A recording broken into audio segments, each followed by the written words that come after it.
begin our work session, Iowa City Council work session for the evening of September the 5th, 2017.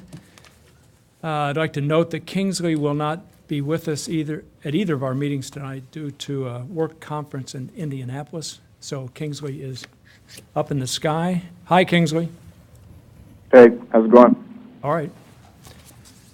Okay, so the first item is council budget priorities for fiscal year 18-19. Is that right? Okay. So we received a memo on August 31st, dated August 31st, from Simon restructuring an earlier memo so that it would show the relationship between the indicated priorities and our strategic plan, and also provide rough cost estimates and provide similar estimates of staffing requirements. So I'd like to thank Simon for doing that. Somebody else helped. Thanks, Ashley, for doing that. Never mind, Simon. You're very welcome. Yeah, so just to be clear, I don't think this needs to be a long, drawn-out affair.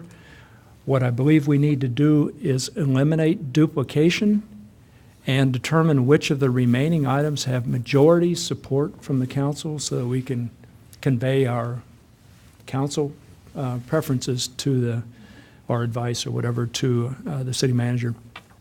In general, what I'd suggest we do is move through the new list item by item, just go down from the top.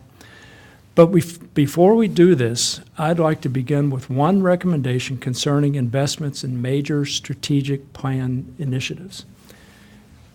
Namely, I think several items could be consolidated into the following. So let me read it, and if you agree, we'll go with that.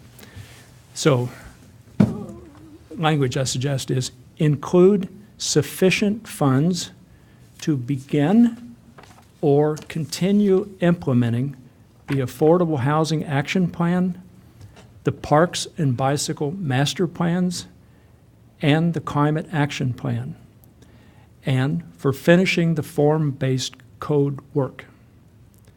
So that what I think that does is just consolidate several specific items in the list, and certainly provides the city manager with ample discretion about what to recommend to us in the preliminary budget. Would you all agree with that? Could you just repeat? Sure. Includes sufficient funds to begin or continue implementing the Affordable Housing Action Plan, the Parks and Bicycle Master Plans, and the Climate Action Plan, and for finishing the form-based code work.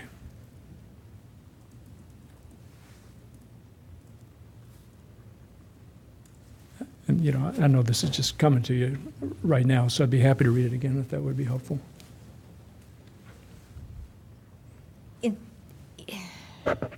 My initial reaction, Jim, is I think I agree. Mm-hmm. But in a meeting I was in this morning, the devil's in the details. Mm-hmm. I guess so for me, knowing what this really means in terms of dollars and particularly increases in dollars. Now, for like the affordable housing, we budgeted for this year 650. Correct. I'm fine with continuing 650. I mean, that's already a budget, a line item that we have. So I think, but again, it also comes back to me of where do we end up with a final dollar amount and the ability to actually reduce our tax levy. And I hate to put you on the spot, Jeff, but like, I mean, can you, for example, can you tell me, I happen to know the affordable housing one, do we already have anything budgeted, or did we for this year, like for the bike master plan? We did. We had a complete streets line in the capital budget. I'm thinking that was about 200 or 250, somewhere in there. Okay. 250,000 that would be. And it was just kind of a placeholder for what might come of that plan. I don't think that's sufficient to do everything on the schedule that it was proposed, but it certainly gives us a good start, and we know going into the next budget what additional dollars may be needed. The Parks Master Plan, if we were to look at the CIP as approved today, does not have the resources to carry that out. Again, it's not saying that we can't prioritize those, but some other projects would have to fall or be delayed in order to speed those other ones up. What we plan to do with the recently adopted plans, and something we haven't done in recent past at least, is when we prepare the budget this year, we will show you, here's the recommended list of projects in the Parks Master Plan or the Bike Plan, and here's what's funded and here's what's not funded. So you know clearly how much we were able to squeeze in, and you can look at the larger set of projects and reprioritize as you see fit. The other point I would make, just so everybody's clear, the affordable housing funds, those aren't necessarily, I wouldn't go so far as to call those a line item in the budget yet. Yeah, that's right. We've really developed a mechanism to fund those for 2 years, the current year and next year. And without getting into too much details, it's really some TIF refunding, which freed up some extra general fund dollars, and we just earmarked those general fund dollars. But those had about a 2-year life on them, so we still need to find the more permanent affordable housing solution in our budget. But those funds would take us through fiscal year 19 that Yeah, we're they talking should, about they right should get now. us through this, should get us through the current year we're in and the budget that we're about to start preparing. Okay, okay. And then climate action plan, what did we have in the budget this year for that? Do you remember? Again, my concern is trying to figure out, it. We kind of did. Following with what you're saying, Jim, are we talking about huge increases in money that we've budgeted this year versus next year? That's kind of what I'm trying to get at. Yeah, I think we're between 100 and 150. I've got the budget I'm bringing up now, so I'll be able to answer some questions more specifically. While you're looking for that, I got a question for Jim then. When you say finish the form-based code, are you referring just to the southeast and the north Yes. side that we're doing now? Yes. So not because downtown was a separate No, item in no, here? yeah. Okay, okay, Yeah, definitely meant just the 2 areas we've Okay. already been doing work on. okay. Yeah, then, based on that, I think I'm pretty much in agreement with your suggestion. There's a lot of discretion that would go to Jeff. Yeah. I would expect him to present his recommendations Mm-hmm. in the draft budget, and then we should exercise our own Right. policy judgment about what to do, but there. Rockne, what we're doing is discussing consolidating a few items into one. All right, so here's what I read to people. Include sufficient funds to begin or continue implementing the Affordable Housing Action Plan, the Parks and Bicycle Master Plans, and the Climate Action Plan, and for finishing the form-based code work. Just consolidating elements, and so we were just discussing.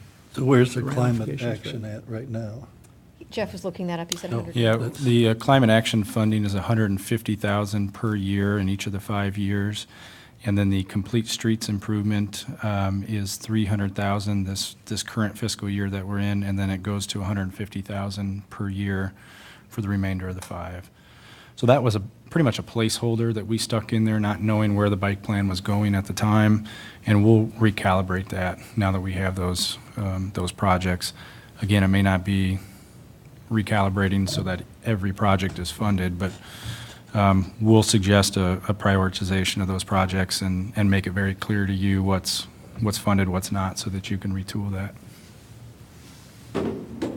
All right, are we good to go on that recommendation? Yeah.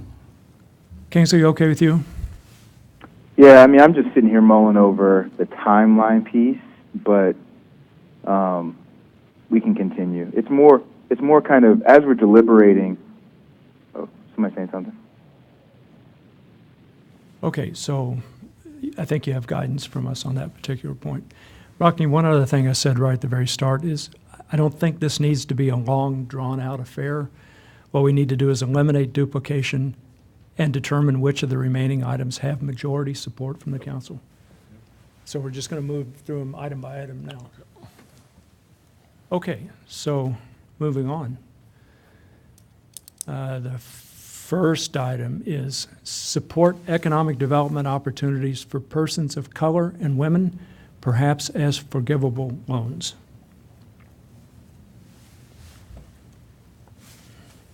This is one, there's several in here where you see we provide a range of impact, because without more specificity on exactly what you're looking for, we're not really sure what the impact would be. We have loan programs that exist. We have a micro-loan program that's had some success this past year. We've done the education courses with Kirkwood. Those are fairly low dollar and low staff impact items. Clearly, there's other strategies that are much more aggressive that would lean towards the medium or the higher ranges, though.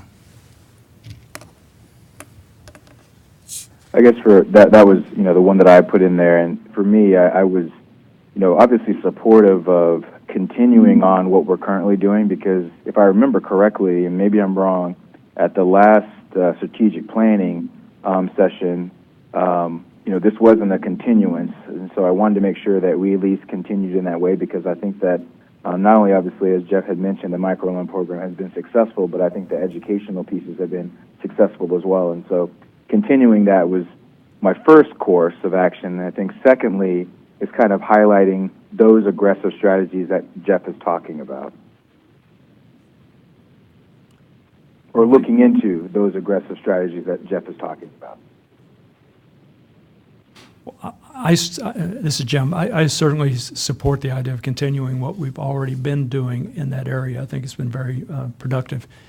I don't know what it really means to pursue more aggressive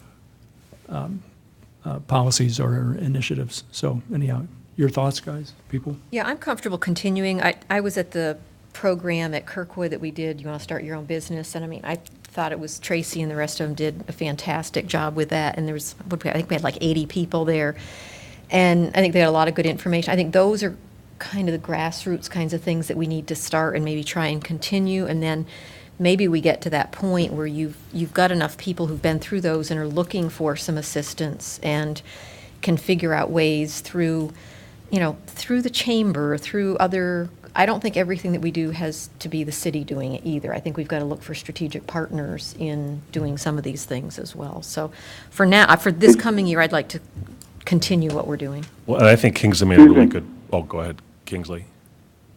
Susan, to that point, obviously, as a city, I don't want to say that. I'll say this. As a city, I think that, there's some things that obviously some other organizations have some expertise on. I think you threw out the chamber. I think you, ICAD. So, when I think about kind of increasing overall, kind of being more aggressive, it's, how do we aggressively work with those organizations to ensure that we're not doing this kind of this at our current level, and really kind of stretching out and seeing what that looks like, leveraging. Maybe it's just starting those conversations, but I at least wanted it kind of codified somewhere that we're doing something in some way, shape, or form with these organizations that we give a substantial amount of funding to. No, and I think Susan made a really good point there. What I really view this as is more greenlighting what we're already doing. And then as these programs develop, like our micro-entrepreneurship program, which I think now we've gone from 5,000, correct me, to up to 10,000 that you can get in a low-interest loan that the city would guarantee, or is it? I'm going to look to Tracy. Is that about where we are with that program? So that's, okay, which I think that we've increased recently, that limit is my understanding. So I would view that as, that's a good thing we're already doing. Mm-hmm. And then to Susan's point, as that program blossoms, we would, and then even to Kingsley's point, we'd then receive the feedback from the other communities about if we do need to tweak the budgeting process. But I'm comfortable with setting this as a goal to communicate or signal to the community. But I'm comfortable in terms of where we are, in terms of what we've done. Seems good to me. I think you hear majority support for that. Understood. Okay, next item. Address transit routes to ensure better and equal access, appropriate timing, and safe shelters. Yes. Hard to argue with that one. Yeah, well, and it's one that we kind of were starting when Chris was still here, and I think some other things came up and we maybe got off track time-wise with this from our original goal. And when I see low cost and low to medium impact on staffing, and it's an important issue, it's one I kind of jump on. Because we talked about the different approaches that different cities take in terms of, ours is kind of a shotgun approach of, we hit every part of the city every so often, and some routes are running almost empty, and then other routes really need more frequent headways, and so trying to adjust those, I think, makes sense. Sounds, I'm sorry, go Oh, ahead. go ahead. Oh, I was going to say, I think this was one that I'd brought up because I've been hearing from the community issues about this and the transit. And then continually, each of our meetings, we continue to see more and more development further on the east and further on the west side of our town. And I think it is time. I think perhaps some of our transit routes, and as Susan mentioned, some are empty, some are full, need to be seriously looked at and reconsidered, and perhaps even funding more buses and more staff. Jeff, do we have anything in the budget that speaks to that survey that Chris had talked about before he left? I don't recall any type of survey, Kingsley, and we do not have anything in the budget for kind of a comprehensive route analysis. So unless I'm missing something, I don't think there's anything in there. We have had preliminary discussions at the staff level with the transit staff contemplating some route changes. I think we probably need to take a step back from that and do some more data analytics before we get into the actual decision-making on route reconfigurations. I understand there have been some conversations involving changing passes, what people can get passes Sure. for, and that would be virtually no cost, as I understand it. But it seems to me that this particular topic is pretty crucial for our lower-income residents, being able to get to work, being able to get to school, et cetera. So I think it's appropriate to see what we can do on this, and I don't think we want to, buy 5 new buses and hire all the staff needed to operate and maintain them, but I just want to thank the city for paratransit. They've just received their, I think, 4 new buses, and we have 2 more coming.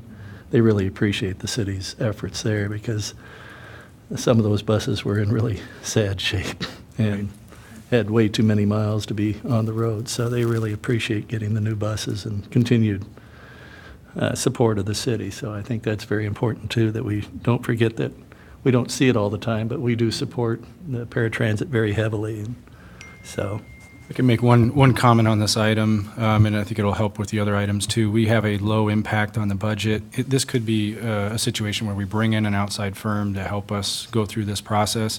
The impact on the budget is low because the parking fund itself, the transit funds itself is pretty healthy. It's not competing with general fund dollars, and so it may be a higher cost item than other things on this list that are listed as high because it's not as a dire situation in the transit fund as it could be in the general fund. And certainly from a staff impact, it's a big project to take on, but I think we have the capacity to do that right now.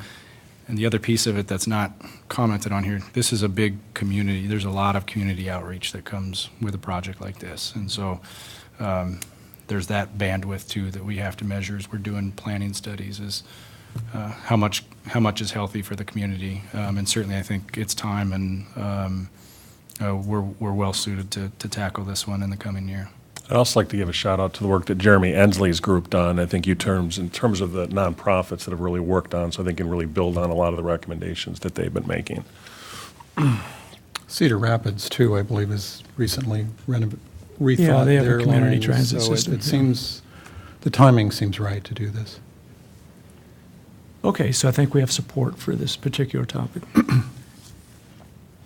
Jumping ahead, the next item is begin the process for creating a form-based code for the downtown. I see that the budget and staffing impact is estimated to be high. I don't know if that's really high or high, but anyhow, high. So I guess a lot depends on what begin the process means. Well, I think when Dan was here, Dan Perolic was here, he estimated the next phase of the 2 form-based code studies that are underway to be 18 months. And so that's what we're looking at. It's probably realistic to think that we could start that next phase this winter. We have to go through a procurement process, and the consultant has to build in time into their schedule to get that started. So I would guess we're starting that around January. So you take another 18 months off of that, and I think it's going to be difficult for us to overlap to do those two while we're starting a new one. So I'd say the impact on staffing is the highest. The impact on the budget, I think our first contract on the two form-based codes was 180 or 190,000, if I'm recalling it correctly. That's not certainly an insurmountable budget request that we could fund. But again, it is in the general fund, and that's where things are the tightest right now. I think we need to wait on this one until we get further down the road on the other two form-based I was gonna say, projects. isn't this more of a strategic plan thing that, that we would focus on, as opposed to doing it in the budget process? So I guess I'd agree with Susan on that. Well, I think it probably should come up during the strategic plan discussion. I'm okay with, because of the timetable, 18 months to finish the second phase of what we're already doing. So I'm okay. I was on the proposal, so I'm okay to withdraw it, knowing that I want to move in that direction eventually, but Keep a But- placeholder for it. And I was always pleased to see, too, that there's a historic preservation meeting relatively quickly talking about the downtown. So I think there's going to be a lot of future conversations. Yeah, the 12th. So it seemed like to me this discussion would come after all that process. okay, so we don't need this particular thing in our budget advice. But we have it in the back of our minds. All right, so the next item is establish a creative space downtown. Is that a semicolon, artifactory? Again, I would say no on this one. I mean, I think it's something, and I didn't make it to the meeting they had last week on art downtown and the various things. I think it's a good goal. I think it's a lofty goal. I think, given the medium to high impact on the budget and staffing and all the other projects we have going, I think it's the kind of thing that we need to keep our eye out for the right opportunity to join with community partners on something. Again, it's not the sort of thing that I think the city should be doing all on its own. I think this should be with strategic partners.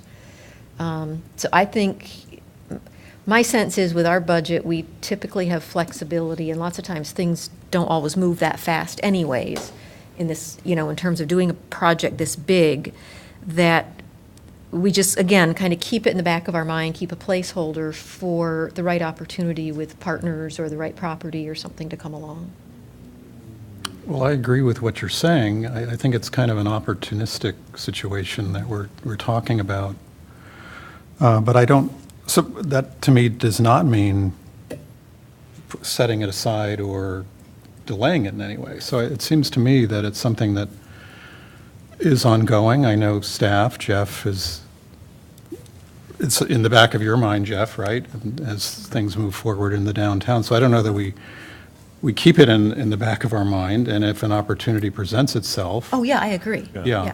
Maybe I didn't Can we- communicate it well, but that's what I'm saying, yeah. What's that, Kingsley? Can we move it, actually? What I was thinking of, can we move it up to supporting economic development opportunities, up to that section? Because one of the things as we're talking about, like supporting economic development opportunities, it makes me also think of space. It's not always just about, having just cash on hand or capital. It sounds like a reasonable suggestion to me. It'd be easily done, so, yeah. Yeah, this memo won't live on past this meeting, but What? I mean, it says it's related to area number 1 anyways in Yeah. here, so it's, I guess Right. from a staff standpoint, we do look at this as one of those things that if we keep in the back of our mind, we can be opportunistic, hopefully when the time comes. And I know that's hard for the supporters of this because they've been trying for 20 years to find this space. But if we don't want to wait until there's an opportunity in front of us, that's what these costs reflect, because we're going to someone's going to have to pay the high rents downtown to lease the space or to build the space downtown. And from a staffing standpoint, we just have really no concept of what's needed at this point. But we've had good conversations. Wendy Ford, I know, keeps in touch with them. We are looking for solutions to try to help them. I know they're doing the same, and I think we're getting closer to the point where you could hopefully see something come up in the next year or two. Again, seems more like a strategic plan point rather than a budget. I might be wrong on that. Yeah, because we but- don't have any specific dollars or Yeah. any. I think it's very hard Sort to of more assign like a a cost to goal. this at Yeah. this Yeah. point. Right. Okay, so Until the we probably opportunity should gets pull that announced. out, but I think the sense is we want you to explore opportunities as they arise to actually pursue this, you know? Yes. And Yep. and I'd make one final mention. The EDC policies that are working their way through the committee and ultimately to the full council, as currently drafted, allow for the use of district-wide TIF to support arts Right. and cultural types of opportunities. So even if there's nothing in the budget that's a line item, if we have the flexibility and if they want to be downtown, that's in an urban renewal area, there may be a possibility, depending on their needs, to use TIF and not have to wait for a new budget cycle or to meet their needs. Okay, I think you have our assessment now. Let's move to the next item. Make street tree plantings a priority, including better prioritizing the existing budget. Just as an introductory thought on that, in looking at the impact on staffing, which is noted as high, it's always been my hope with the street tree planting that it be something that is a kind of a partnership of the city with nonprofits, with volunteer groups. I could see a strong kind of Tree Corps youth component in this. Different ways in which we try to leverage the staff. Similar in a way to what Thomas Agrin was talking about at that arts meeting, where he mentioned that this extraordinary mural program in Cincinnati is a program where the artists develop the concept for the mural and it's implemented by youth. And these are extraordinary murals. I mean, there's nothing lost in that translation. And in my experience in other cities, tree planting is often approached this way. It's not simply relying on staff. So I would just simply say as a prelude to talking about this that I would hope we could come up with a strategy, that staff could come up with a strategy where we're not expecting staff to plant all these trees. There's so much better benefit in terms of social capital when you have the community involved in the process. Well, there's a lot of Boy Scouts that are looking for Eagle projects. There you go. Because they're always There's coming. another one. They're coming to me and Yeah. asking me, or, Hickory Hill Park or something like that. Yeah. I know we did one out at Kent Park when I was a kid, and we planted most of the pine trees that are on the left side, and now they're full mature trees 40 years later. So there's a lot of projects, and they're always looking, so, that's a great place for them to do a project. They could pick an area and do a whole area. Yep. They'd be willing to do it. They would get their own volunteers and follow through, so. So my hope is the high rating in terms of impact with that approach would be significantly reduced. So I want to be clear about something. So we do currently have in the budget money for tree plantings, right? So are you suggesting, you're not suggesting increasing the budget for tree plantings, right? You are suggesting a different pathway for I'm planting suggesting trees. what I was just, And a different prioritizing. pathway. Another point I would make is, I don't know what the status of the tree inventory is, but I would suggest, once we have that, and I think it's coming in this fiscal year, that we could apply the same kind of analysis to the urban forest that I was suggesting with the park facilities. In other words, look at it from an equity standpoint. So where we have these these areas with high need with respect to equity, that we could focus our attention in those areas.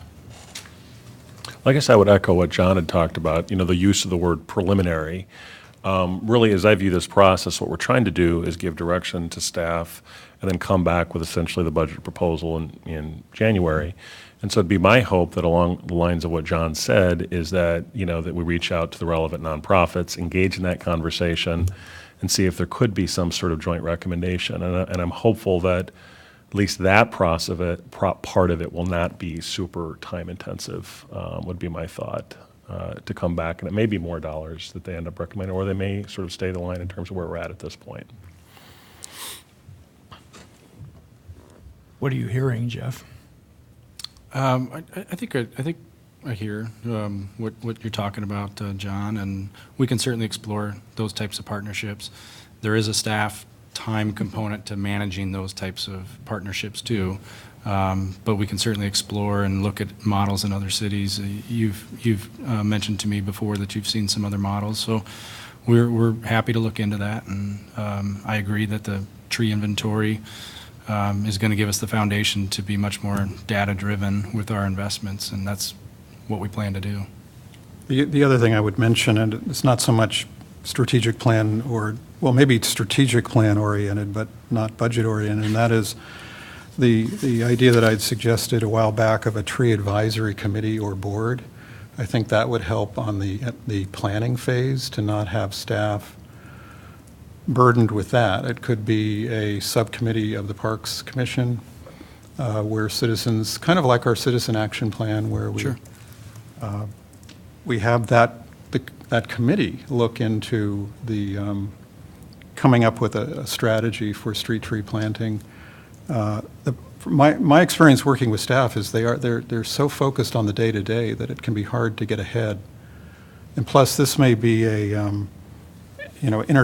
interagency effort, so it could cross over between different entities, and I think a committee would be helpful in that regard as well. Parks and Rec Committee sounds like a reasonable possibility to me. I'm seeing noddings. Yes, yeah. Yes. Okay. I've had those conversations with Julie Yeah. already. Okay, can we move on to the next topic? All right, so the next one is fund community gardens, edible landscapes, and low-cost growing opportunities for the community. Well, that's mine. So- Or, Oh, go ahead. go ahead. Yeah, so I've already had I think Fred has reached out to all of you in terms of discussing this as a proposal, and I think, and I've talked with Jeff a little bit about it as well. What we're really talking about, hopefully, is one or two projects at most. And at least I think in my conversations with Jeff, it seemed to be a pretty reasonable goal. And so we're hopeful that, we can do, I'm sure all of you have seen the type of facility that we have just south of Robert A. Lee. It's just incredible what they were able to do. And it's he's intending to bring that sort of concept to other parts of the community on maybe one or two locations. And so there's a little bit more detail there in terms of what the proposal would look like. But I think it's an incredibly exciting opportunity. Staff is an issue. I think that it seems like based upon past relationships they've had and past projects, they'll be much clearer about what the expectations are about the respective parties in terms of maintenance and those sorts of things. I'm very confident it will be a really exciting project, but it'll be very limited in scope. Kingsley, did you want to say Rodney? something? Go ahead. Well, I was just going to say, is that the reason why, Jeff, it says medium to high? Yeah, the medium to high, excuse me, just reflects that these types of landscapes require higher level maintenance than your traditional park trees and grasses. And I think you all know, because we've had that conversation before, we've brought on a lot of new acreage into our park system the last 5 to 10 years, and we have not increased our maintenance staffing. So that's really just reflecting that they're being stretched thin, and these are higher maintenance amenities in the parks.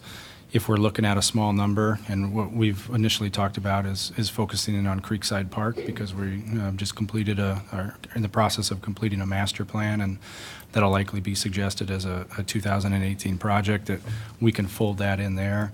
I think that there's support in that neighborhood to help with some volunteer efforts to care for a community garden type of facility. So I think there are some opportunities in which we can get this done and not have that high impact on staff. If we were to look at doing this at 4 or 5, 6 different parks, then I would probably have more caution for you.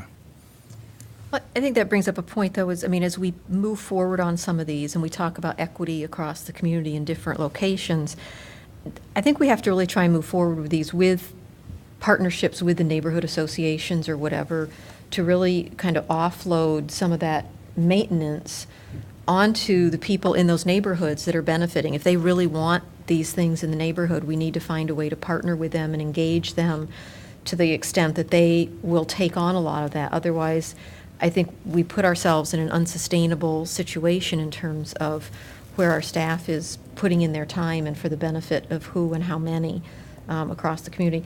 The other piece of it, and I know this is not necessarily cheap also, it's probably mostly at the beginning of the season, but if we can continue to expand our garden space.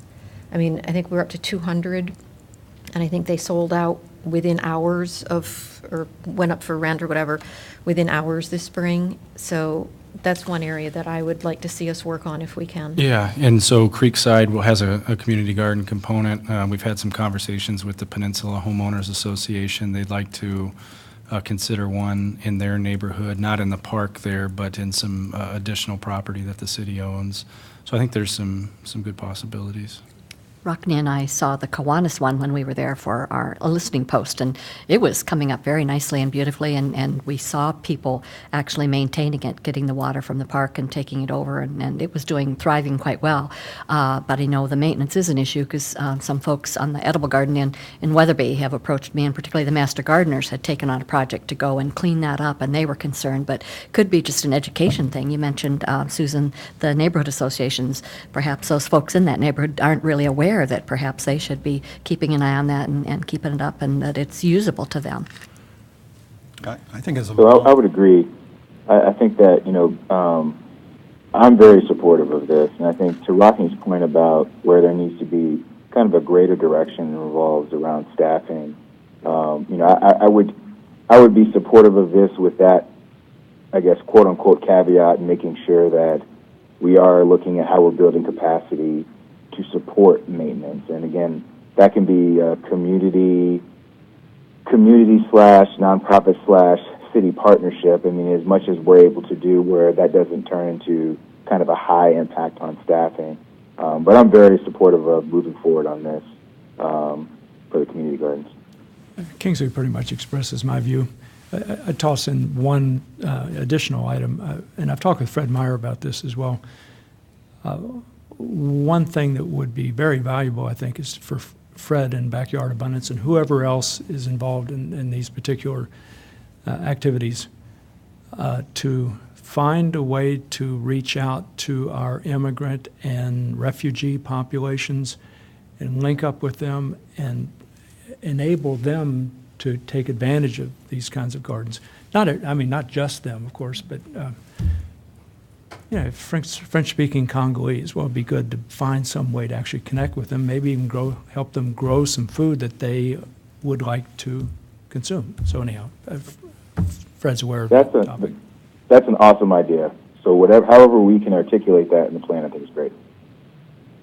I would just add I think what I saw the plan at Creekside and Robert A. Lee, I would say, in my view, is a better model than Weatherby, simply because I think it's understood by the community better as to what it is that they're dealing with. I think Weatherby, because it's a different concept, it's the edible forest concept, permaculture, in kind of a more naturalistic conception. I don't know that it's got sufficient support from the neighborhood in terms of taking on the responsibility to maintain it, whereas it seems to me Robert A. Lee and that concept that I see drawn up for Creekside is usually what I kind of associate with a community garden. And it has a little bit more rigorous structure to it, I think. It just seems better adapted to community support. Okay, Jeff, I think you've gotten pretty clear guidance from us on this. The next item is fund the park master plan implementation. We've already discussed this in terms of that first item I brought up. The next one is ensuring equity across the city and park facilities, complete neighborhood concept, and there are a couple elements associated with this. Working with the Iowa City Community School District to use grounds and facilities to diversify and expand access across the city, and providing parks that have a range of activities in each area and gathering places. Well, that was one that I introduced, and I think my thought on this at this point would be to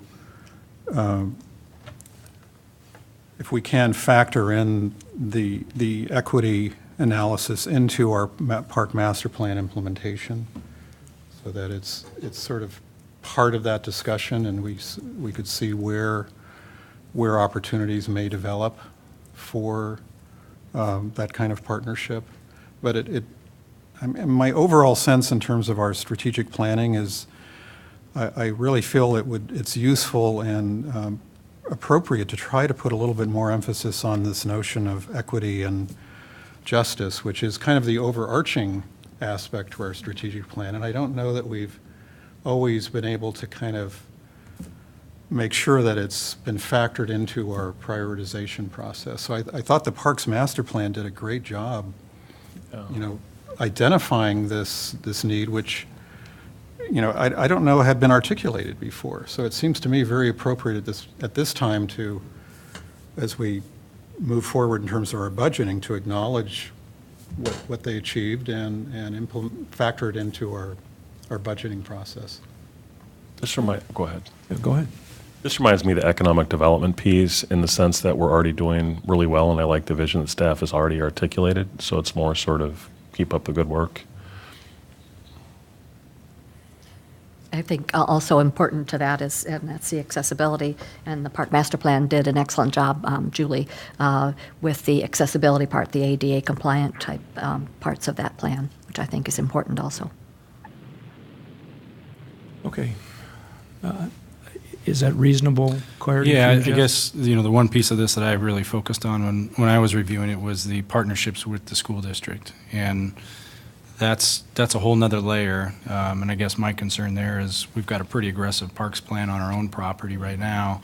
I recognize that the school's yards serve as parks. The neighborhood I live in, our elementary school is our closest park, if you will. So, but I guess I'll need clear direction from the council if that's something you want us to pursue. And we can pick out those elementary schools that serve as those parks and see if the school district would be amenable to partnering with us on improvements there, but that's just going to compete for funds in our own park system too. So I'd like to suggest that we revisit this when we have our strategic plan discussion, especially the concept of complete neighborhoods. John, you could perhaps articulate that more fully. We'll hash it out and see where we want to go. I agree with Joe. Okay, moving ahead. Continue progress on affordable housing action plan projects. We already discussed that. So the next one is reimagine the University program to use funding more effectively. Rockne, I know you brought this up. I brought this up, and this may or may not have a budget increase associated with it. In the past 2 years, that I've really been an advocate for adding additional houses in the budget for a university program, because it's been, I don't know whoever came up with that program, but it's one of my favorite programs. But it did occur to me, are we using all of those dollars in an optimal way? And that really was not a rhetorical question, an actual question. And so for this one, at least what I'd like to see is that maybe if we could reach out to some of the previous university owners and see if they would want to engage in a committee or to give us feedback on that, because this has been such a critical part of our neighborhood stabilization efforts. It just makes me wonder whether we can use more imagination in terms of how we're using those dollars, whether it's less per household, different types of houses that we would maybe invest in, a duplex, a triplex. I think we could affect, and I think in terms of the staff piece of it, I think it'd be just reaching out to, former university owners, and they may say, we don't want to do it, we don't want to participate in it, then so be it. But I just think we need to sort of more effectively use those dollars, especially when neighborhood stabilization is going to be such a critical part of what we're going to be facing the next 6 months. And this has been one of the key aspects of neighborhood stabilization. I guess I'm not really sure what the purchasers of those homes necessarily are going to bring to the table in terms of having better ideas of how to use that money than anybody else in the community. I mean, they simply saw an opportunity to buy a house in an area they wanted in a price range, that had been fixed up and, and gotten back into decent shape. So I guess before we start putting a lot of staff time into this, I guess I would encourage you, Rockne, to come back maybe with some more specific ideas. I guess, I mean, we've used a model of, you know, getting rid of buying rent properties that were rental properties, rehabbing them, getting them back on the market for people who fit the, you know, the income criteria, et cetera, below 120%, I think, of the median income. And so, I don't know, I guess I I would can't be- envision yeah. any, and that's my own limitations Yeah. maybe on my thinking outside the Yeah. box in this particular thing. Yeah. So I'm a Well, little hesitant. I think that's actually a good point. I don't think they should necessarily be the only one, but I think this would be the type of thing that, you know, I would be willing with council approval just to reach out to people and get some ideas and maybe come back with a more concrete proposal. But I do think that we do need to think about whether this particular model is the best way to use our resources. Yeah, you might want to talk to realtors and contractors that Yeah, have that have some other participated ideas in it. that- Yeah, so I'd be happy to do that. So I'd like to make a suggestion. Yeah. Terry, you and Susan, tell me if I'm wrong about this, but my recollection is that we haven't really had an opportunity to revisit the program and ask ourselves, well, why was it created? It was changed midstream when the University of Iowa pulled out, and it's achieved certain objectives, and 62 or whatever houses have been purchased through this program. But we haven't had a chance to sort of revisit it and assess how it's done and whether we want to change it in any way. So I wonder if it might just be helpful to get a report from maybe Tracy about, accomplishing, providing the kind of information I just described. You haven't given us a report like that up till now, have you? I mean, you've reported about new houses that have gone into the program and so on. When we purchased our 50th home, we did an update about the homes and the purchasing, but are you talking about an update about, like in the neighborhood, how much like each neighborhood, it was 40% owner rental, or what do you want us to report about? Yeah, good question. What I had in mind was sort of basically revisiting the initial purpose of the university program, the historical fact that the university pulled out, and we've been funding homes since then, so we know how many were purchased over time per year. And then the question becomes, do we want to change the goal somehow? I think that's that's pretty what I'm much getting what at. you're asking, Yeah. Rockne. I mean, do we want to expand it from purchasing single-family homes, renovating them and reselling them, or do we want to alter it in some fashion? Okay. I mean, I know from the beginning, the primary purpose since 2011 has been neighborhood stabilization. I mean, we applied for state iJobs grant, and we listed neighborhood stabilization. Now, along the way, we've had different goals for different houses for affordability or historic preservation, but the underlying theme for the program has been neighborhood stabilization, to bring neighborhoods appropriate balance of renter and owner occupied. Now, how we do that, we can do that in many ways, and we can look at changing the university program. We can look at affordable rental or just stable rental for families downtown, in addition to owner occupied. So we can think of different options. We have thought about duplexes. And I think that's what Rockne's Yeah, asking. that's what I'm getting at, is, for example, with the owner-occupied, as I understand it, it's been owner-occupied to a full single family. We may evaluate whether we'd have a triplex and have an owner own one of those units and rent out the other two. So I think that may allow us to approach greater income, or different income levels. But that'd be the type of thing that you didn't really necessarily have all the answers on that, but I think if we go to the people that either participate in the program or at least have feedback in the program, construction people, I think we could maybe more effectively utilize the dollars. Yeah, realtors, we've thought about that for the duplexes or those owner-occupied. I mean, how much would a homeowner pay for the house if they could rent out, and how many buyers would we have? Because no matter what we do, we still have to sell that house at the end. Yes. So do we have the market if we do those things? Yep. The other time to look at this maybe is also in conjunction when we get the final report back from staff on Some the connection. familial problem Yes. that we have in terms of what we're going to do, and as we get to the end of the moratorium on the rentals, because it all kind of fits into that same thing of that neighborhood stabilization. Yeah, I mean, I agree. I've often wanted to see the My reimagining would be this, to move from what I think we've often referred to as the neighborhood stabilization to neighborhood revitalization, that, that we, which may mean a more proactive approach and more comprehensive approach toward, how to address the question of bringing life and vitality into these neighborhoods beyond just trying to, sort of having the boat overturn. I'm optimistic, more so than I have been in the past, that we're moving in that direction. So that's how I imagine the reimagining is trying to go with a more comprehensive strategy. So it seems to me we need a report of the type we've just been discussing before we can make further judgments about budget and the like. Thank you, Tracy.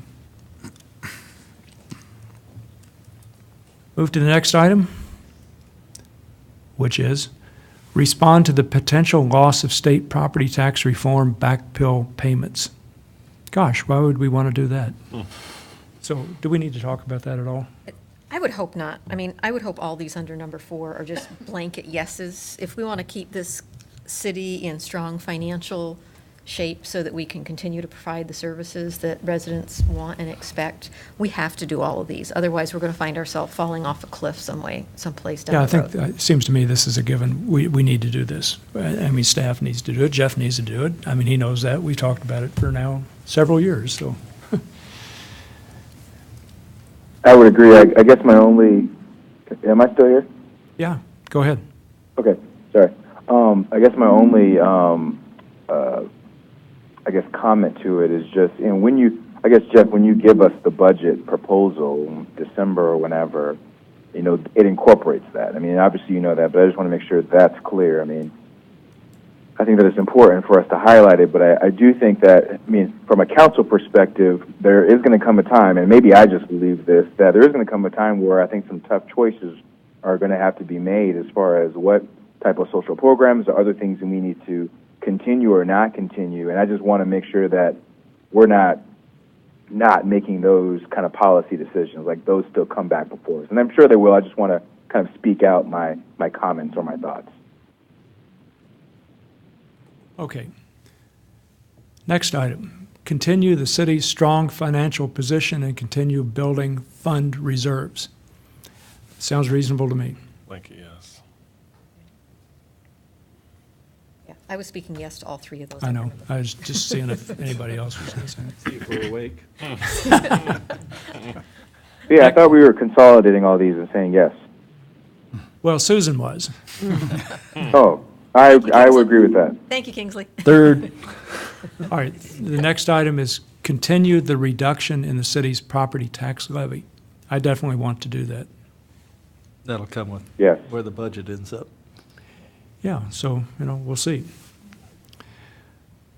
Okay, we'll move on to the next item.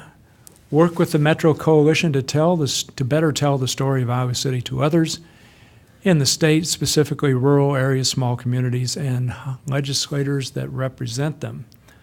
So this was my suggestion. Let me see if I can find this. I don't know if there's any budgetary impact to this whatsoever, but I can tell you I've had conversations with several people recently about trying to find ways to engage in dialogue with the people indicated above, people who live in rural areas, small communities, and their legislators and so on. I think we have, I think it's a major and very important task, and it's something we should pursue, but I don't think it has any budgetary impacts. I can tell you I talked with one state legislator yesterday at the Labor Day picnic about precisely this topic, and this particular legislator is very conscious of the political pressures that the legislator faces, and gave me a very clear sense of how people in his district think about Iowa City, by which they mean Johnson County and just sort of the big thing, not just what we do in city government. And dialogue is really necessary, but I would agree. no budgetary impact. we're going through the process right now of selecting, hopefully selecting a new lobbyist for our efforts at the State House.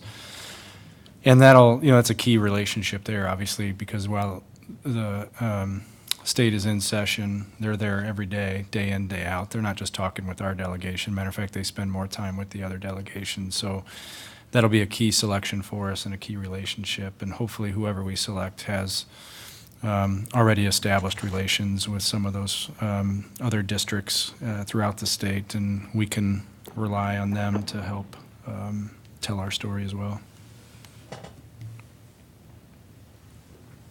Okay, moving on. The next item is establish a participatory budgeting framework. Rockne, I know this was your idea. Yeah, no, this is my idea. We are stewards of the people's money, and I think sort of the conventional wisdom sometimes is maybe we wouldn't have residents that would be interested in participating in a pilot budgeting process. The League of Cities has a wealth of information about different possible models on this particular issue. I think we need to engage our residents more, and this would not just be essentially a PIN grant type phenomena. I think to take a small portion of the budget and to evaluate and to have the residents come up with a concept based upon that particular budget. It's not something we've done in the past, but for this, I think what I would envision is that we have staff look at League of Cities or some other possible models and come back with a proposal. So we give sort of some very wide parameters and then come back with us and maybe either recommend to do it or not to do it. But I just think we need to get our public more engaged. We have a process now where we obviously have terrific professional staff people that engage in a lot of complicated budgeting that we wouldn't necessarily need to get the public feedback on. But I think certainly from now until January each year, it'd be nice to have the public have an open participation in this process. So there's no particular price tag associated with this, but if we get the support for this, it essentially would come back with with essentially a recommended budget for this type of process. Other cities do it, and we're not the only one. So this is not just sort of cutting it out of whole cloth as far as that goes. So I don't know what people think about that. What did you say about it with respect to the PIN grant, that it would be? I'm saying it's not necessarily a PIN grant. So let me follow up on Yeah. that. Right now, we do have the Neighborhood PIN Grant program. Yes. We do have the Social Justice and Racial Equity Grant Yes. Program. We do have a Climate Action Small Grants Program. So there are all these mechanisms out there. But I am personally intrigued by a participatory budgetary process, but I wouldn't want to just kind of leap into it. So I think we need to find a way to explore new ways of engaging the public through some kind of participatory process. So I'd really like to receive from somebody, and I don't know if staff is the right source of this, but I'd like to have somebody present us with a possible framework defining its objectives and constraints and that kind of thing. And that'd be pretty interesting. I'd be curious about it. I'd like to see if there's interest, because I know we sat through 7 or 8 budgets and 1 or 2 people show up, but I think there is a way out there, but right now, I don't know how much interest there is. It'd be interesting to find out whether it's a survey or something. Would you be interested in? Well, I personally would be more, I take the point, because we've sat through a whole bunch of these hearings and nobody appears, but I'd be very interested to see what would happen if we had a trial participatory budget process, which would not wouldn't do the whole thing, but would provide a framework for people to be involved if they wanted to. We'd try it. And I would then say the see one what different happens. with the grant process, there, the council sort of directing, here's what we'd like to see, and you make the application. I think with the participatory budgeting process, the public would come up with the proposals as to that portion, that tiny portion of the budget. So I think it's a way that we could increase the public engagement on this process, because it ultimately is their money that we're administering. And I think participation is key to allowing them to see how that works. I guess Is there any reason why? Oh, go ahead, Rocky. Sorry, I didn't cut you off. That was Jeff. I'm sorry, it's Jeff Kingsley. Oh, Jeff. I guess what would be helpful from our point of view as staff is defining what is participatory budgeting, because there are plenty of cities that go out and have town hall meetings, surveys, on what you want to see in the budget. They take that information and they include it as they do department input into the budget. And then there's what I thought that you were going after originally, Rockne, which was, here's a pot of money, and each neighborhood association gets it, and you tell us how you want it spent, which is essentially like our PIN grant program, except it's a competitive process, and sometimes we don't fund all the requests. But, you know, the PIN grant we've spent on everything from sidewalk repairs to park improvements to alley repairs to police overtime patrols. We've really let the neighborhood direct those. So defining what that is would be helpful. And then we're happy to report back to you on what some other cities are doing once we better understand exactly where Okay. you're going. Okay. So I guess, thank you, Jeff, because that was kind of my question / comment as well. I don't necessarily, I mean, obviously I'm excited about having anybody participate in the budget process more so than we have now. But I guess I'm more, when I saw this, I was thinking the PIN grant process and saying no, not because I don't think I was at council at the time, but watching some of the meetings and seeing what transpired, I just thought that it was a lot. And I think that for me, I think if it's really you're talking about community engagement and having people participate, is there any reason why we couldn't do something kind of what Jeff had just talked about, where we have some type of forum or some type of town hall to really engage and do that? And if it doesn't work, I mean, we do it for a couple. I mean, you do it a couple times. If it doesn't work, and then we revisit this. But I think it's an opportunity. Jeff, if you think staff can put together a brief report about what some other cities are doing, and then a suggested framework that we could consider following on a exploratory kind of basis, or, you know, testing kind of basis, I'd be interested in that. Okay. I don't want to create a, you know, multi-million-dollar participatory budgetary process from the get-go. Yeah, again, as long as we're clear, I think based on your comments that we're talking about getting public input into the budget process, not carving out another pot of money for. Well, I think for me, it's getting the feedback in terms of what other cities have done with the participatory budgeting model. And it could include whether they're doing those sort of more grant-based model, or, you know, if they're crafting out a little portion of it and then having the community give the feedback on that. And I know that the League of Cities, I think, does have some participatory budget, at least models, so we can at least maybe get some feedback on that. And I'm thinking, you know, if we could get that back in like 6 months or something like that, so we're nothing urgent about that as far as that goes. Well, we'll need to move a little quicker than that if you want it Yeah. into the next Yeah. budget. Yeah. So, but we've got examples from other cities. All we right, can back that sounds reasonable to me, if Yep. it's all right with you. Okay, plenty of noddings. I'm conscious of the time. I'd kind of like to move through the other items a little more quickly if we can. It's a challenge. All right, so the next item, bicycle master plan implementation. We've already addressed that. Moving on. Provide capital funds for the city's proportional share of a county behavioral access center. This is something I suggested. Let me try to clarify it just a little bit as soon as I find my note about it. Where is it? What I would say is really set aside some capital and or operating funds for the city's proportional share. You know, we don't know what it's going to be. Hopefully, we'll be able to participate, so we got to be thinking about some money somehow. That's all I meant. Yeah, I would definitely agree, and I think we're at the point that we're really, at the point of some decision-making, that I think some things could happen here within the next few weeks or months, that we'd start to see some actual action on this, so. Yeah, so. Yes. Yeah, so, okay, I think we're hearing support for that one. Okay, next one, address gaps in mental health services, noting the decline of state funding.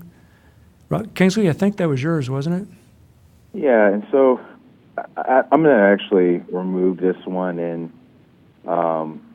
I need to do a little more. It's more kind of a conversation with the county, and I don't know if everybody was aware that Rod had gone to the state and talked about, the loss of state funding as it pertains to their kind of mental health services through Johnson County, and it's impacting our community in ways that I don't necessarily know is kind of readily apparent, kind of in the newspaper or the media. But I think this is kind of one of those things where it's somewhat nebulous, and I want to kind of give more clarification as far as specific gaps that I'm interested in. So I'm taking it up. Anybody object to Nope. having it removed for the moment? Okay, we'll do that. Next item, diversify city staff using recent ICPD overhires as an example. I don't see this as being a budget, an element that has a budgetary impact as such. I'm not really sure how this works. No, clearly there was a budget implication for the overhires. Right. We had offsetting salary reductions in the same department that kind of made that budget neutral. It works well for police when you have a list and you know who's next on your hiring list, but the vast majority of positions in the city, we don't have a list. We put out applications, we see who we get. And so I know the council's overall goal, and we've talked about that. I'm just not sure that it really has much impact on the budget. If another opportunity arises with an overhire type of situation, I think we clearly had success with this past one, and I won't hesitate to bring it back to you. Yeah, I think it's correct to say the council wants us to continue diversifying the city staff, but I agree, it doesn't seem to have a budgetary impact. Okay, next item, investments in major strategic plan initiatives. Well, we can skip that because it's already been addressed. Next one, develop return on investment metrics for strategic plan initiatives. Terry, I think you suggested this. Do you want to say anything about it? What was that again? Develop return on investment metrics for strategic plan Was it? initiatives. Was that me? Well, maybe it was. I thought it was Terry, so. I think that's Yeah, I good. just want to make sure. I just want to make sure that we're measuring what we're saying we're doing. It goes back to a comment that I think John had made when we were talking about affordable housing, and that we're obviously putting more resources in affordable housing, and we had a great presentation by Tracy Achenbach as far as what's happening kind of at affordable housing in the Johnson County area. But again, are we making a dent? Like, are we just moving like the affordable housing ratio 1%, or is that 25% or 30%? And so I guess for me, and maybe this ties into, I can't remember the exact model that we were talking about maybe a year or two ago, but I just want to be more concrete as far as what we're doing. Like, what is the tangible effort or measurement or outcome that we're getting from these dollars or initiatives or strategies that we're putting in place? I think calculating an actual return on investment is going to be pretty difficult, if not impossible, on a lot of these things. I think what we can do, and I think that's what our update for the strategic plan does for us, and we'll get to that, and kudos to staff who did that.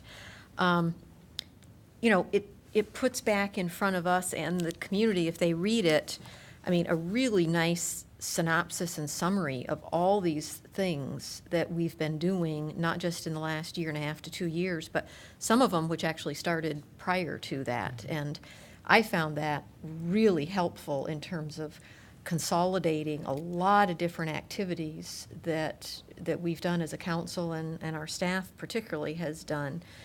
But I just don't think that there's a lot of these items that you can actually calculate a return on investment. I think we just have to keep reporting out what we've done so we can keep reminding the community and ourselves the progress that we have made. I think it's hard with some of these to know how much of a dent you've made because I think the goalpost keeps moving with a lot of these things also. I think it's a useful conversation. I don't know if it always is easy to translate, depending on what aspect of the strategic plan we're discussing. But for example, with traffic safety. I would really like to see a reduction in the number of collisions we see on our city streets. I think that would be it's a very concrete measure, which I think would resonate with the community. So that's just one example, but I think, I think trying to come up with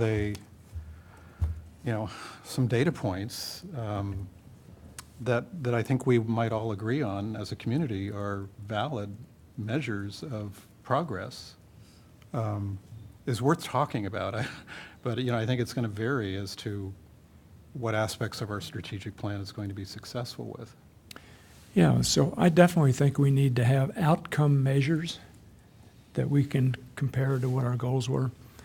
And Jeff and I have had conversations related to this, having to do with key indicators, if you will, that will help us track whatever the key indicators might be, so we have a sense of whether we feel we're on track or not. I agree with that. Return on investment's a very different Yeah, thing. very different thing. Right, and I think that goes along with kind of our whole environmental plan too, as far as we don't measure it monetarily, but our greenhouse gas emissions, we're able to see the numbers, and that's very factual, and I think so. That's one way we can measure that and not look at a money aspect of Right. it. So staff is working on that already, so Right. we're making progress. Then I'm good. That works. Okay, good deal. All right, we have two more items. Maybe Susan could talk about both of them, because I think they both came from Susan. Be conscious of staff capacity and demands placed on the city's workforce as new initiatives are undertaken and accumulate over time, and promote a healthy staff culture in which employees understand their work is valued. Well, I guess the only comment I would make to this has nothing to do with the budget or what Jeff and staff need to be doing in preparation for that. It's more for the seven of us sitting up here to kind of always keep those things in the front of our mind as, as we're looking at adding things to the budget, or as we look at strategic planning this fall, that we've added a lot of things over the last couple of years. A lot of those things are not off from staff's plate yet.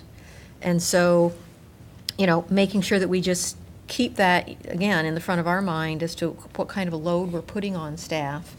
As Jeff said, they were already busy with full-time jobs before we started adding all these things. And so as they've had to, reprioritize what they're doing, but still try and get through their day-to-day work that didn't necessarily go away just because we came up with new projects, I think we've really got to be conscious of that, and I think we need to make them know that we are concerned about that, and we need to keep that in mind as we make those decisions. We've had quite a turnover, too, within Yeah. staff, and so we're losing a lot of history, and we continue losing a lot of history. So it does put more on the people that are taking over. If they're not from coming up through the ranks here, they're starting over. There'll be a learning curve there, so.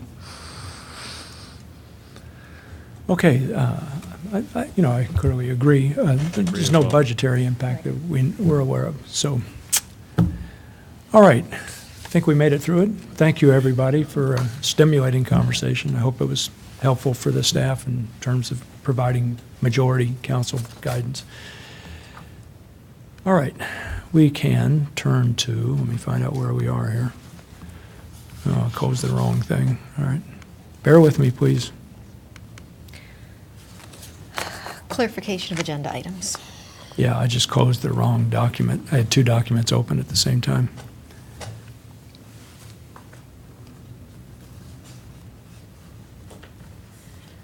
All right, yeah. So, yeah, clarification of agenda items.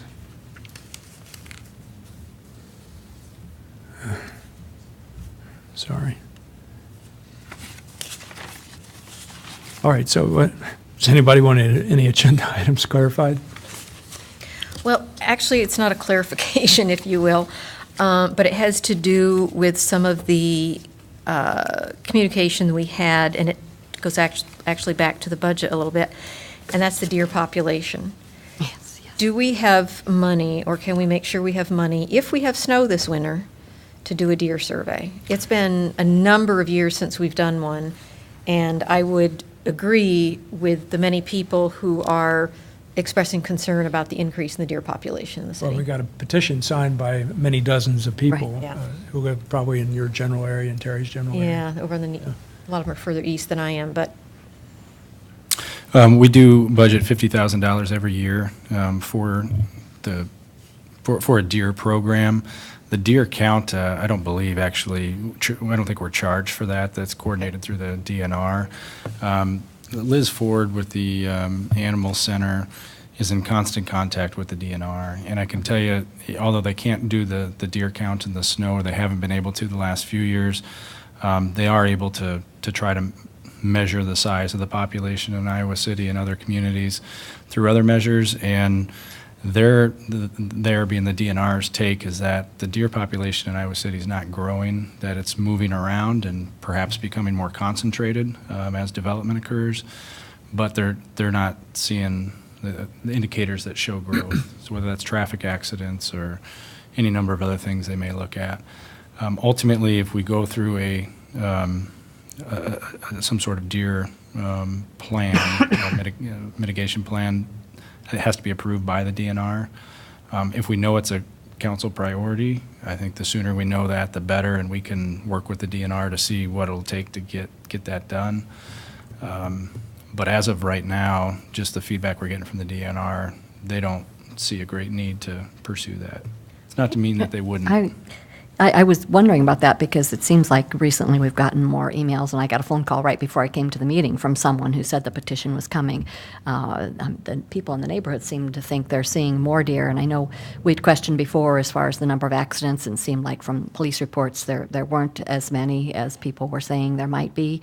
But I think we also could look at the DOT because these deer would be crossing the interstate from one part of the town to the other part of the town, so that would be looking at the accidents there along the interstate as well as in that general area, if we could have that kind of data too.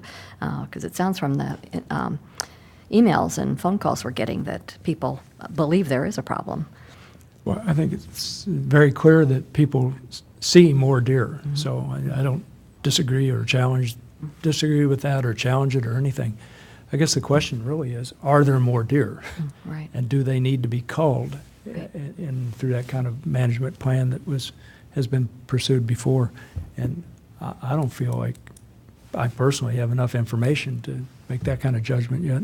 I guess I'm just curious how the DNR makes that determination when they can't do the winter count. I mean, my sense, as Jeff just said, is I'm not sure it matters if the population overall is increasing, and maybe they're concentrating. Right. Maybe their behavior is changing, and they're becoming more present in the neighborhoods. And, you know, I think it does run counter, in my view, to some of our initiatives, such as, community gardens being one, that, Good luck with the deer. yeah, good luck with that if you have a deer population coming through, because Yeah. you have to protect your plants. Has some problems too. There is no such thing as deer resistant. What we could do is we could have Liz put together a kind of an overview on how she works with the DNR, what the program would look like if we were to move forward, to kind of give you a comprehensive overview of what this may look like, and then you can decide from there where to go. Yeah, That sounds I think good. that'd be helpful. Yeah, I think we need to. I think we have a lot of people who certainly are seeing a lot more. They're having the damage from the deer. I know in our area, it's ebbed and flowed over the years. I'm on the north side, near Interstate 80. And a month ago, driving home on the new part of Oaks Drive, there were 12 buck out there. There were some big ones, if anybody can find them outside of the city limits. But you just don't, I've never, in the 30 years we've lived there, have seen that many together at that concentrated location. So there's a lot of them. Okay. Okay. I'd like to bring up a couple probably quick things. Item 3F6 is an email from Bob and Martha Kirby about stormwater runoff, and they refer to an email that's over a year old. I don't remember seeing the previous email, and the Kirbys are kind of mad because we didn't respond to it. I wonder if a staff person could take a look at that and provide a reasonable response to them. Yeah, Ron and I have talked after that email came in, and I know his staff has had multiple conversations with the Kirbys, but we're happy to follow up. Good deal. The other thing I wanted to ask about is item 3D9. It's on the consent calendar, Personnel Policies Amendment. Yep. Yeah, so I guess I'm a little bit confused, and I would have communicated with you about it during the day, but I just couldn't do it. The text of the resolution seems to differ from the text of the council action report, at least as I read it. Okay. So what are you trying to do with this? So this would change our employment of relatives component of the personnel policies. And what it would change is we have a management conflict which would stay in effect, which means you cannot manage or supervise anybody in your family, and the specific relationships are called out in that policy. We also have a provision that prevents anybody from being promoted or transferred within the organization if there's a familial relationship there, no matter what department that those individuals may work in. What I'm asking from you tonight is to change that and limit it in a small but significant way. First, the management conflict would stay the same. Nobody would be permitted to manage, supervise anybody within their family. That second piece, though, what I'm asking is for the department heads and supervisors, division heads, that we would not hire anybody new into the organization if there's a familial relationship. So any of the, again, department heads or myself, our children, brothers, sisters could not be hired into the organization. The reality of it is, though, there are a number of relationships that exist within our organization that were brought in before we had that policy established. And at times, at times I believe that there could be people put into higher roles in the organization that wouldn't cause a conflict. So you could have a supervisor in, you could have let's say an employee in Parks currently would not be eligible for a promotion in Parks if he has a sister that works in our IT division. May not be a conflict, there's no management conflict, but neither of those individuals could move within their current positions because of the existing conditions. So this gives me as city manager the flexibility to hire existing people within our organization or transfer them or promote them to new positions so long as there's not that management conflict. It still would prevent us from bringing on, basically making the problem worse by bringing on family members. Okay, thanks. Sorry, it's confusing, but it's good to clarify it. Any other questions about the agenda? I just had a small one on one of the letters or correspondence 3F3, which was kind of focused on the larch beetles in Minnesota, but it also mentioned the mountain pine bark beetle.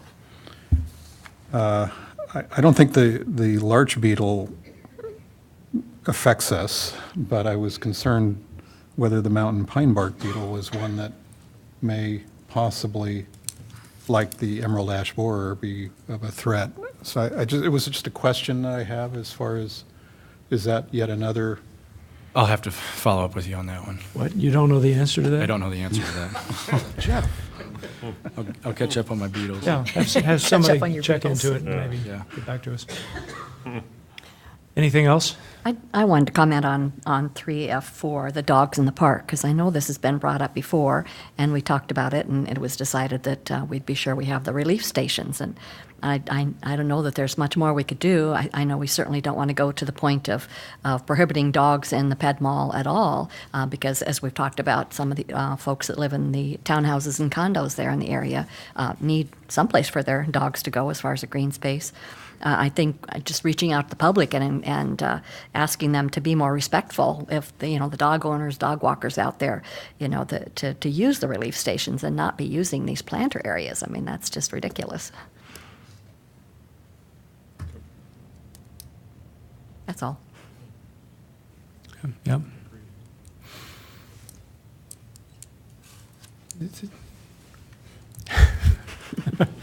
I mean, yeah, I agree. So, all right. Info packet discussion, August 17th.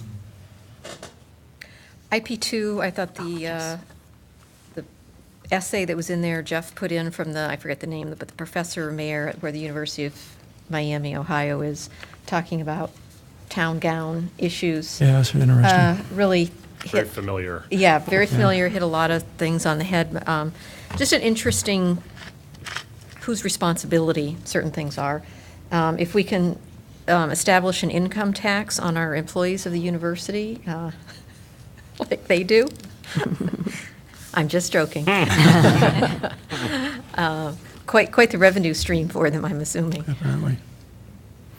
Yeah, it was interesting, and, Not a lot of solutions. yeah. but No, just but I, delineate. yeah, I also enjoyed that article because I thought it made us feel like we weren't alone in some of the challenges that we're facing. Indeed, we're not. Anything else on that information packet? Okay, so hearing none. August 24th, with regard to IP2, the August 2017 strategic plan update, yeah, I asked for a hard copy of it, and in fact got one. Thank you, Kelly. I do too. And like Susan said earlier, it's a pretty impressive compilation of work that's been done by the staff. So bravo to the staff, and bravo to Ashley and whoever else helped with putting it together.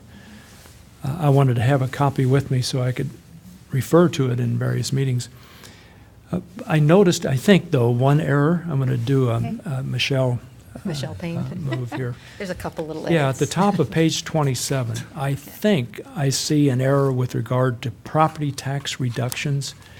Already It- been It corrected. refers to, Already I been don't know, corrected, she said. 22 consecutive 25-cent per Yeah, thousand. oh, that's right, yeah, I saw that one too. Yes. There the- might be a few other mistakes, I don't know, but The I online caught that version one. was, I mean to interrupt. Yeah, The okay. online version is been corrected, and it's, from this point on, is correct. All right, good deal. Thank you. Yeah, so any other Just- items on that? Just ditto on that. Yeah, it's fantastic, and I know I'm going to print out a copy too, Jim, because it's nice to actually have that so you can refer to it. The other one, IP4, Kelly had asked about the meeting schedule. Typically, we do not meet on Election Day. So I don't know if people are available to do Monday the 6th, or what your thoughts are, but I was going to suggest that we move it to October the 31st, which is, I don't know, Halloween or whatever. Terry choked on that one. Yeah, because that would be a two-week Do it interval, -7. if I read the calendar correctly. So that's a possibility anyhow. It'll work. I have a board meeting, bringing all of our buying group into Iowa City the 30th and 31st, but we'll be done by noon, so that'll work. I thought you were going to bring him to the council meeting. They'd love to come. I already tricked one of them into sending his daughter here, so. Kelly, do you see any problems with the 31st of October? Not that I'm aware of. Jeff says he wants Just- to be home with his kids. I was on gonna say, what Halloween. about- And- Trick or- yeah, and Halloween. Ashley Wear- goes Wear your too. Halloween gear Yeah. here. Oh, that is trick or treating. I'll let you Yeah. tell my 9-year-old wife. is gonna be Tom, really but, disappointed. No, we can't, no, we can't do October 31st. We have too many staff members that want to be home with their kids. Oh. We just talked about how much we care about our staff. That's know, right, They that's should, right. They do. That's We're right. not bringing them in here on October 31st. How about the 30th? Well, if we're going to do the 30th, why not do the 6th? Because you're going to a Yeah, Monday. Yeah, yeah. I would agree. Well, let's, 6. people need to check calendars. I'm good on the Let's do the 6th. 6th. I'm good on the 6th. Check my airline flights. I'm coming back from Philadelphia. Or November the 6th, Monday, right? Yes. I'd be fine with that personally. Start without me. Well, it's going to be one of your last meetings. Yeah, I Terry. We know. can't- That'd be fine. Terry will Just bring check one Cross more one off. He'll bring a squirt gun. All right, going, I mean, it's like an auction, is or whatever, it's going or Sounds gone. good to me. November the 6th, once, twice, I'd go for it. Okay, Done. October, November or the 6th. November 6th, okay. Monday, November 6th.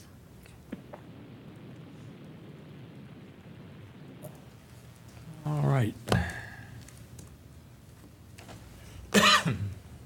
also have I wanted to mention something else. What is it? IP number 3, it's a memo from Brenda Nations conveying the municipal greenhouse gas inventory. I want to thank Brenda for putting that together. Apparently, we face a significant challenge trying to achieve our overall goal for the municipality itself. So I don't know what to say about that, but I see it as being a challenge. But the key thing we want to do, for sure, is achieve the overall goals for the city as a whole.